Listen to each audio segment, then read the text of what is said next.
ಎಲ್ರಿಗೂ ನಮಸ್ಕಾರ. ಪ್ರಿಮನು TV Kannada YouTube ಚಾನಲ್ಗೆ ನಿಮ್ಮೆಲ್ರಿಗೂ ಕೂಡ ಸ್ವಾಗತ. ಸ್ನೇಹಿತರೆ, ಇವತ್ತಿನ ವಿಡಿಯೋದಲ್ಲಿ ಕನ್ನಡ ವ್ಯಾಕರಣಕ್ಕೆ ಸಂಬಂಧಪಟ್ಟ ಹಾಗೆ ಒಂದಷ್ಟು ಪ್ರಶ್ನೋತ್ತರಗಳನ್ನು ನಿಮಗೋಸ್ಕರ ತಗೊಂಡು ಬಂದಿದ್ದೀನಿ. ಸೊ ಇದು ನಿಮಗೆ ಮುಂದೆ ಬರುವಂತಹ TET ಪರೀಕ್ಷೆ ಆಗಿರ್ಬೋದು, HSTR, GPSTR, PSTR ಎಲ್ಲ ಪರೀಕ್ಷೆಗಳಿಗೂ ಕೂಡ ಬಹಳಾನೇ ಅನುಕೂಲ ಆಗುತ್ತೆ.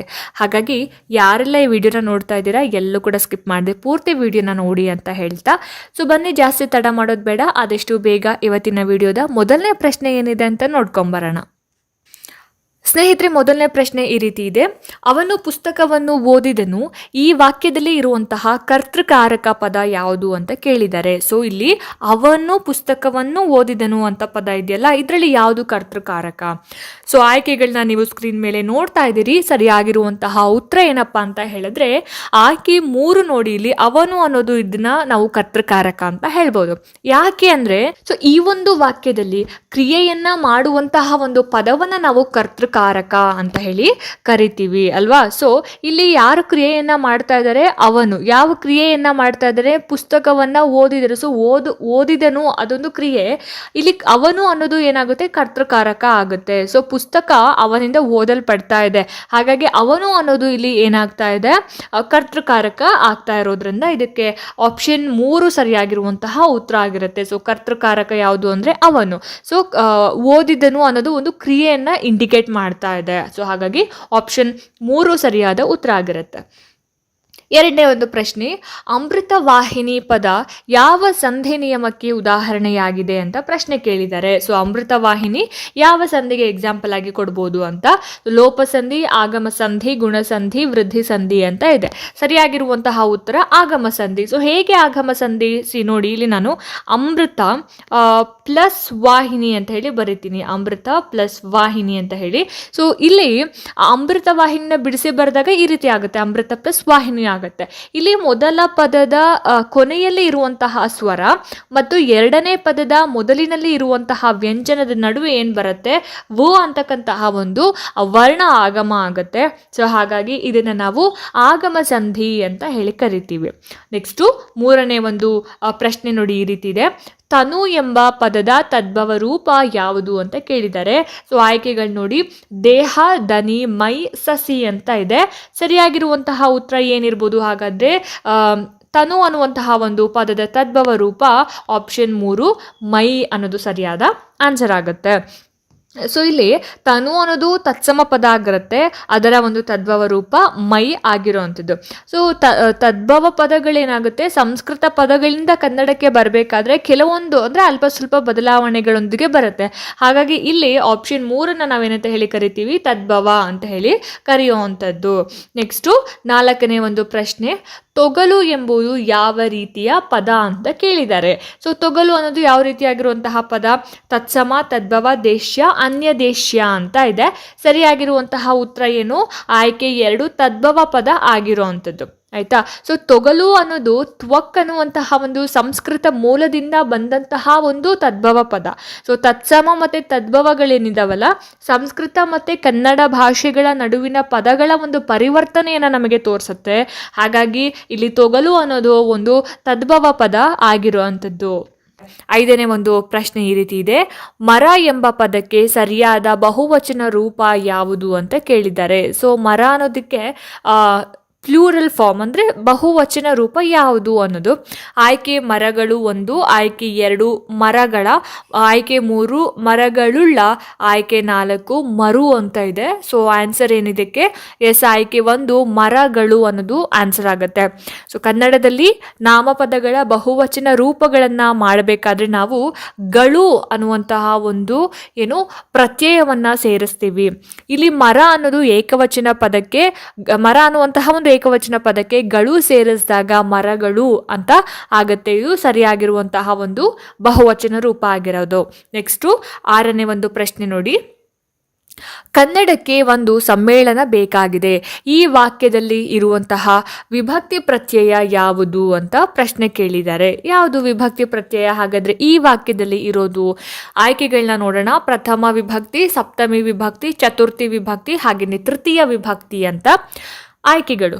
ಸೊ ಇಲ್ಲಿ ಯಾವ ವಿಭಕ್ತಿ ಹಾಗಾದ್ರೆ ಈ ಒಂದು ಸೆಂಟೆನ್ಸ್ ನೋಡಿದ್ರಿ ಅಲ್ಲ, ಕನ್ನಡಕ್ಕೆ ಒಂದು ಸಮ್ಮೇಳನ ಬೇಕಾಗಿದೆ, ಯಾವ ವಿಭಕ್ತಿ ಬರುತ್ತೆ ಇದರಲ್ಲಿ, ಯಾವ ವಿಭಕ್ತಿ ನಿಮಗೆ ಕಾಣಿಸ್ತು? ಎಸ್, ಆಯ್ಕೆ 3 ಚತುರ್ಥಿ ವಿಭಕ್ತಿ. ಸೊ ಕನ್ನಡದಲ್ಲಿ ವಿಭಕ್ತಿ ಪ್ರತ್ಯಯಗಳೇನಿದ್ದಾವೆ ನಾಮಪದಗಳ ಜೊತೆಗೆ ಸೇರಿ ಅವುಗಳ ಒಂದು ಕಾರಕಾರ್ಥವನ್ನ ಸೂಚಿಸುವಂಥದ್ದು. ಸೊ ಕನ್ನಡಕ್ಕೆ ಅನ್ನುವಂತಹ ಒಂದು ಪದದಲ್ಲಿ ನೋಡಿ, ಇಲ್ಲಿ ಕನ್ನಡಕ್ಕೆ ಅನ್ನುವಂತಹ ಪದ ಏನಿದೆ ಅಲ್ಲ, ಸೊ ಇಲ್ಲಿ ಏನಾಗತ್ತೆ, ಕೆ ಅನ್ನುವಂತಹ ಒಂದು ಪ್ರತ್ಯಯ ಚತುರ್ಥಿ ವಿಭಕ್ತಿಗೆ ಸೇರಿರೋವಂಥದ್ದು. ಸೊ ಚತುರ್ಥಿ ವಿಭಕ್ತಿ ಸಂಪ್ರದಾನ ಕಾರಕವನ್ನ ಇಂಡಿಕೇಟ್ ಮಾಡುತ್ತೆ. ಹಾಗಾಗಿ ಕೆ ಅನ್ನೋದು ಚತುರ್ಥಿ ವಿಭಕ್ತಿ ಪ್ರತ್ಯಯ ಆಗಿರುತ್ತೆ. ನೆಕ್ಸ್ಟು ಮುಂದಿನ ಪ್ರಶ್ನೆ, 7ನೇ ಪ್ರಶ್ನೆ. ಹಳೆಯ ಮನೆ ಇದು ಯಾವ ರೀತಿಯ ಸಮಾಸಕ್ಕೆ ಉದಾಹರಣೆಯಾಗಿದೆ ಅಂತ ಪ್ರಶ್ನೆ ಕೇಳಿದ್ದಾರೆ. ಸೊ ಹಳೆಯ ಮನೆ ಅನ್ನೋದನ್ನ ನಾವು ಯಾವ ಸಮಾಸಕ್ಕೆ ಕೊಡ್ಬೋದಪ್ಪ ಎಕ್ಸಾಂಪಲ್ ಆಗಿ ಅಂದರೆ ನೋಡಿ, ಇಲ್ಲಿ ಆಯ್ಕೆಗಳು ದ್ವಿಗು ಸಮಾಸ, ಕರ್ಮಧಾರೆಯ ಸಮಾಸ, ತತ್ಪುರುಷ ಸಮಾಸ, ಬಹುರ್ವೀಹಿ ಸಮಾಸ ಅಂತ ಇದೆ. ಸೊ ಇಲ್ಲಿ ಸರಿಯಾಗಿರುವಂತಹ ಉತ್ತರ ಏನಪ್ಪ ಅಂತ ಹೇಳಿದ್ರೆ ಹಳೆಯ ಮನೆ ಅನ್ನೋದನ್ನ ನಾವಿಲ್ಲಿ ಆಯ್ಕೆ 2 ಕರ್ಮಧಾರೆಯ ಸಮಾಸಕ್ಕೆ ಎಕ್ಸಾಂಪಲ್ ಆಗಿ ಕೊಡ್ಬೋದು. ಸೊ ಇಲ್ಲಿ ಹಳೆಯ ಮನೆ ಅನ್ನೋದು ಒಂದು ಕರ್ಮಧಾರೆಯ ಸಮಾಸ. ಇಲ್ಲಿ ಪೂರ್ವ ಪದವಾಗಿರುವಂತಹ ಹಳೆಯ ಅನ್ನೋದು ಉತ್ತರ ಪದವಾದ ಮನೆಯ ಗುಣವನ್ನ ಇದು ತಿಳಿಸುತ್ತೆ. ಸೊ ಇವಾಗ ನಮ್ಮೆಲ್ರಿಗೂ ಗೊತ್ತು, ಸಮಾಸವನ್ನ ಮಾಡಬೇಕಾದ್ರೆ ಪೂರ್ವ ಪದ ಉತ್ತರ ಪದ ಈಕ್ವಲ್ ಸಮಾಸ ಪದ ಅಂತ ಹೇಳ್ತೀವಿ. ಸೊ ಇಲ್ಲಿ ಹಳೆಯ ಮನೆಯಲ್ಲಿ ಮೊದಲನೇದಾಗಿ ನಾವಿಲ್ಲಿ ಹಳೆಯ ಪ್ಲಸ್ ಮನೆ ಅಂತ ಹೇಳಿ ಬರಿತೀವಲ್ವಾ. ಸೊ ಇಲ್ಲಿ ಪೂರ್ವ ಪದ ಹಳೆಯ ಅಂತ ಆಗುತ್ತೆ, ಉತ್ತರ ಪದ ಬಂದು ಮನೆಯ ಆಗುತ್ತೆ. ಸೊ ಹಾಗಾಗಿ ಇಲ್ಲಿ ಪೂರ್ವ ಪದ ಏನ್ ಮಾಡ್ತಾ ಇದೆ, ಉತ್ತರ ಪದದ ಗುಣವನ್ನ ಇಲ್ಲಿ ಇಂಡಿಕೇಟ್ ಮಾಡ್ತಾ ಇದೆ. ಏನು ಉತ್ತರ ಪದದ ಗುಣ? ಹಳೆಯ. ಸೊ ಮನೆ ಏನೋ ಉತ್ತರ ಪದ. ಸೊ ಈ ಮನೆಯ ಒಂದು ಗುಣವನ್ನ ಹೇಳ್ತಾ ಇರುವಂಥದ್ದು ಪೂರ್ವ ಪದ, ಯಾವ ರೀತಿಯಾಗಿರುವಂತಹ ಮನೆ ಅದು ಅಂತ. ಸೊ ಹಳೆಯ ಮನೆ, ಹೊಸ ಮನೆ, ಬಹಳ ದೊಡ್ಡ ಮನೆ, ಸುಂದರವಾದ ಮನೆ. ಸೊ ಈ ರೀತಿಯಾಗಿರತಕ್ಕಂತಹ ಪದಗಳನ್ನ ನಾವೇನಂತ ಹೇಳಿ ಕರಿತೀವಿ, ಕರ್ಮಧಾರೆಯ ಸಮಾಸ ಅಂತ ಹೇಳಿ ಕರಿತೀವಿ. ಅಂದ್ರೆ ಗುಣವಾಚಕ ಮತ್ತೆ ನಾಮಪದಗಳ ಸಂಯೋಗದಿಂದ ಈ ಒಂದು ಕರ್ಮಧಾರೆಯ ಸಮಾಸ ಆಗುವಂಥದ್ದು. ನೆಕ್ಸ್ಟು 8ನೇ ಒಂದು ಪ್ರಶ್ನೆ ನೋಡಿ, ಗ್ರಾಮ ಪ್ಲಸ್ ಅಧಿಪತಿ ಇದನ್ನ ಸೇರಿಸಿದಾಗ ಆಗುವಂತಹ ಒಂದು ಸಂಧಿ ಪದ ಯಾವುದು ಅಂತ ಕೇಳಿದ್ದಾರೆ.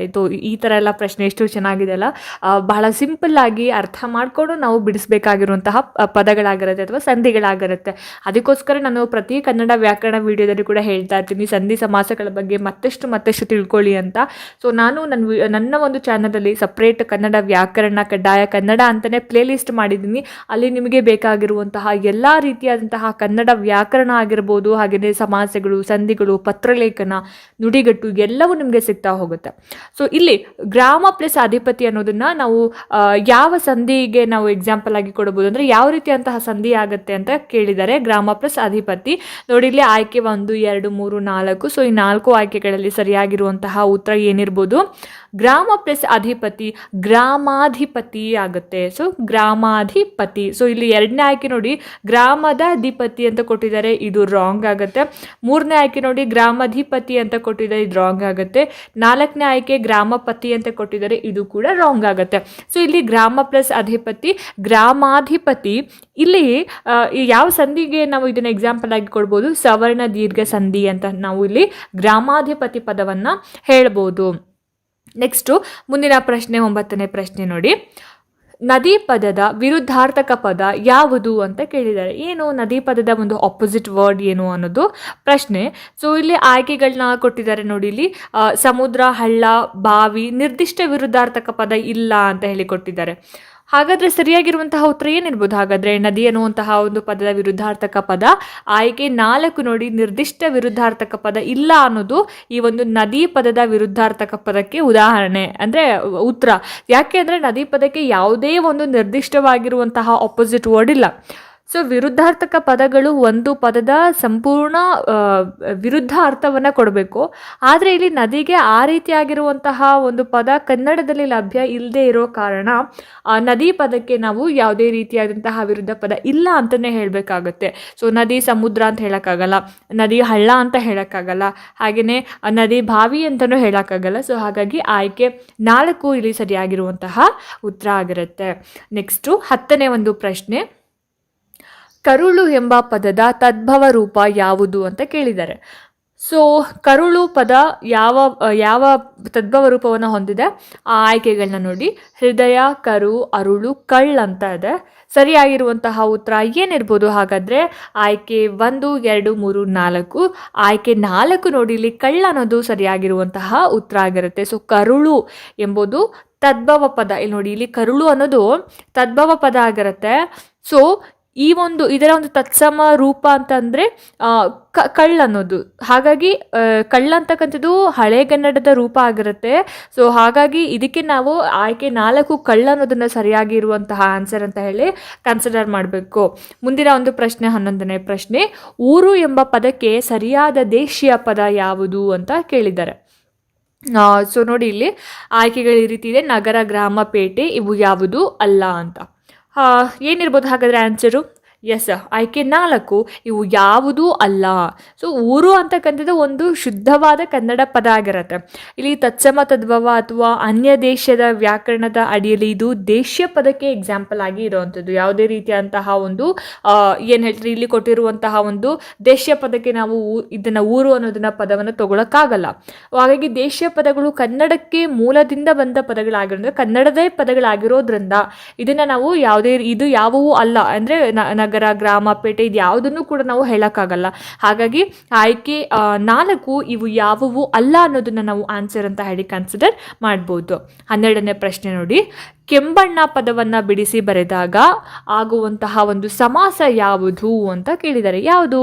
ಕೆಂಬಣ್ಣ ಪದವನ್ನು ನಾವು ಬಿಡಿಸಿದ್ರೆ ಯಾವ ಸಮಾಸ ಆಗಬಹುದು? ಆಯ್ಕೆಗಳನ್ನ ನೋಡಿ.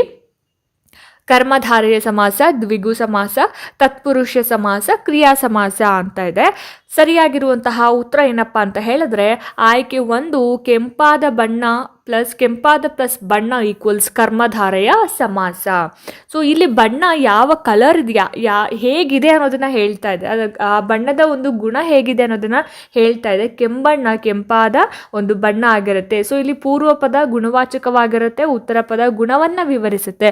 ಹಾಗಾಗಿ ಇದನ್ನು ನಾವು ಕರ್ಮಧಾರಯ ಪದ ಅಂತೇಳಿ ಕರಿತೀವಿ.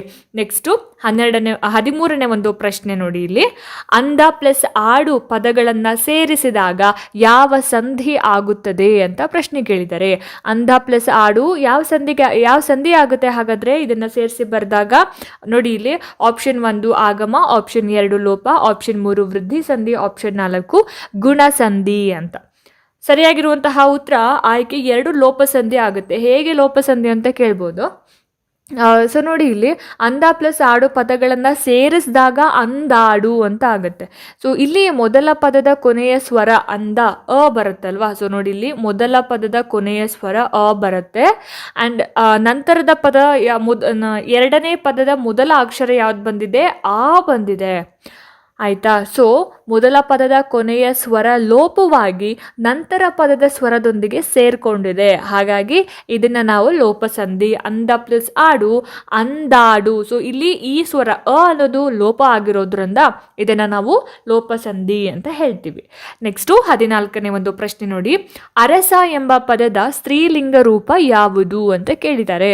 ಸೊ ಅರಸ ಪದದ ಸ್ತ್ರೀಲಿಂಗ ರೂಪ ಯಾವುದು ಹಾಗಾದ್ರೆ? ಆಯ್ಕೆ 1 ಅರಸಿ, ಆಯ್ಕೆ 2 ರಾಣಿ, ಆಯ್ಕೆ 3 ಮಹಾರಾಣಿ, ಆಯ್ಕೆ 4 ಅರಸಳು. ಸರಿಯಾದ ಉತ್ತರ ಅರಸ ಪದದ ಸ್ತ್ರೀಲಿಂಗ ರೂಪ ಆಯ್ಕೆ 1 ಅರಸಿ. ಸೊ ಅರಸ ಅನ್ನೋದು ಒಂದು ಪುಲ್ಲಿಂಗ ಪದ, ಇದರ ಸ್ತ್ರೀಲಿಂಗ ರೂಪ ಬಂದು ಅರಸಿ ಆಗತ್ತೆ. ರಾಜ ಪದಕ್ಕೆ ರಾಣಿ ಅನ್ನೋದು ಸ್ತ್ರೀಲಿಂಗ ಆದರೆ ಅರಸ ಎಂಬ ಪದಕ್ಕೆ ಅರಸಿ ಅನ್ನೋದನ್ನು ನಾವು ಯೂಶುವಲ್ ಆಗಿ ಬಳಸ್ತೀವಿ. ಹಾಗಾಗಿ ಆಯ್ಕೆ 1 ಇಲ್ಲಿ ಸರಿಯಾಗಿರುವಂತಹ ಉತ್ತರ ಆಗಿರುತ್ತೆ. ನೆಕ್ಸ್ಟು ಮುಂದಿನ ಪ್ರಶ್ನೆ, 15ನೇ ಪ್ರಶ್ನೆ. ಅವನು ಹೂವಿನಿಂದ ಮಾಲೆ ಕಟ್ಟಿದನು. ಈ ವಾಕ್ಯದಲ್ಲಿ ಇರುವಂತಹ ಕರ್ಣಕಾರಕ ಪದ ಯಾವುದು ಅಂತ ಪ್ರಶ್ನೆ ಕೇಳಿದ್ದಾರೆ. ಸೊ ಯಾವುದಿರ್ಬೋದು ಹಾಗಾದರೆ ಕರ್ಣಕಾರಕ ಪದ ಅಂತ ಹೇಳಿದ್ರೆ? ಆಯ್ಕೆಗಳನ್ನ ನೋಡಿ. ಅವನು ಹೂವಿನಿಂದ ಮಾಲೆ ಕಟ್ಟಿದನು ಅನ್ನೋದು ಆಯ್ಕೆಗಳು, ಆಯಿತಾ? ಸೊ ಅದನ್ನೇ 1 by 1 ಕೊಟ್ಟಿದ್ದಾರೆ. ಸರಿಯಾಗಿರುವಂತಹ ಉತ್ತರ ಆಯ್ಕೆ 2 ಹೂವಿನಿಂದ ಅನ್ನೋದು ಆನ್ಸರ್ ಆಗುತ್ತೆ. ಸೊ ಇಲ್ಲಿ ಕರ್ತೃಕಾರಕ ಅಂತ ಬಂದಾಗ ಅವನು ಆಗತ್ತೆ. ಸೊ ಈ ವಾಕ್ಯದಲ್ಲಿ ಕ್ರಿಯೆಗೆ ಸಾಧನವಾಗಿರುವಂತಹ ಒಂದು ಪದವನ್ನ ಕರಣಕಾರಕ ಅಂತ ಹೇಳಿ ಕರೀತಾರೆ. ಸೊ ಇಲ್ಲಿ ಕಟ್ಟಿದನು ಅನ್ನೋದು ಒಂದು ಕ್ರಿಯೆ. ಸೊ ಕಟ್ತಾನೆ ಅನ್ನೋದು ಒಂದು ಕ್ರಿಯೆ, ಒಂದು ಆಕ್ಷನ್ ಆಗುತ್ತೆ. ಸೊ ಹೂವಿನಿಂದ ಅನ್ನೋದು ಒಂದು ಸಾಧನ, ಒಂದು ಮಾಧ್ಯಮ. ಸೊ ಅವನು ಕಟ್ತಾ ಇದ್ದಾನೆ ಅವನು ಹೂವಿನಿಂದ ಮಾಲೆಯನ್ನ ಕಟ್ತಾ ಇದ್ದಾನೆ. ಮಾಲೆಯನ್ನ ಯಾವ್ದ್ರಿಂದ ಕಟ್ತಾ ಇದ್ದಾನೆ? ಹೂವಿನಿಂದ. ಅದು ಒಂದು ಸಾಧನ. ಸೊ ಹಾಗಾಗಿ ಹೂವಿನಿಂದ ಅನ್ನೋದು ಕರಣಕಾರಕ ಪದ ಆಗಿರುತ್ತೆ. ಕರ್ತೃಕಾರಕ ಅಂತ ಬಂದಾಗ ಅವನು ಅಂತ ಬರುತ್ತೆ. ಸೊ ಹೂವಿನಿಂದ ಮಾಲೆ ಕಟ್ಟಿದನು, ಆಯ್ತಾ? ಸೊ ಯಾರು ಕಟ್ತಾ ಇರೋದು ಅವನು, ಹಾಗಾಗಿ ಅದು ಕರ್ತೃಕಾರಕ. ಸೊ ಹೂವಿನಿಂದ ಅನ್ನೋದು ಕರಣಕಾರಕ. ಆಪ್ಷನ್ 2 ಸರಿಯಾಗಿರುವಂತಹ ಉತ್ತರ ಆಗಿರುತ್ತೆ. ಸೊ ನೋಡಿದ್ರಲ್ಲ ಸ್ನೇಹಿತರೆ, ಇದಾಗಿತ್ತು ಇವತ್ತಿನ ಕನ್ನಡ ವ್ಯಾಕರಣಕ್ಕೆ ಸಂಬಂಧಪಟ್ಟ ಹಾಗೆ ಒಂದಷ್ಟು ಪ್ರಶ್ನೋತ್ತರಗಳು. ಸೊ ಈ ವಿಡಿಯೋ ನಿಮಗೆ ಇಷ್ಟ ಆಗಿದೆ, ಅನುಕೂಲ ಆಗಿದೆ ಅಂತ ಭಾವಿಸ್ತೀನಿ. ಇಷ್ಟ ಆಯಿತು ಅಂತಂದರೆ ದಯವಿಟ್ಟು ಲೈಕ್ ಮಾಡಿ, ಶೇರ್ ಮಾಡಿ. ಹಾಗೆ ನಿಮ್ಮ ಅನಿಸಿಕೆ ಅಭಿಪ್ರಾಯಗಳೇನೇ ಇದ್ರೂ ಕೂಡ ನನಗೆ ಕಮೆಂಟ್ ಸೆಕ್ಷನಲ್ಲಿ ತಿಳಿಸಿ ಅಂತ ಹೇಳ್ತಾ, ಇದೇ ರೀತಿ ಹೆಚ್ಚಿನ ವೀಡಿಯೋಸ್ಗಳಿಗೋಸ್ಕರ ನಿರಂತರವಾಗಿ ನನ್ನ ಚಾನಲನ್ನು ನೋಡ್ತಾ ಇರಿ. ಮುಂದಿನ ವೀಡಿಯೋಸ್ಗಳಲ್ಲಿ ನಾನು ನಿಮಗೆ ಸಿಗ್ತೀನಿ. ಅಲ್ಲಿ ತನಕ ಎಲ್ರಿಗೂ ನಮಸ್ಕಾರ.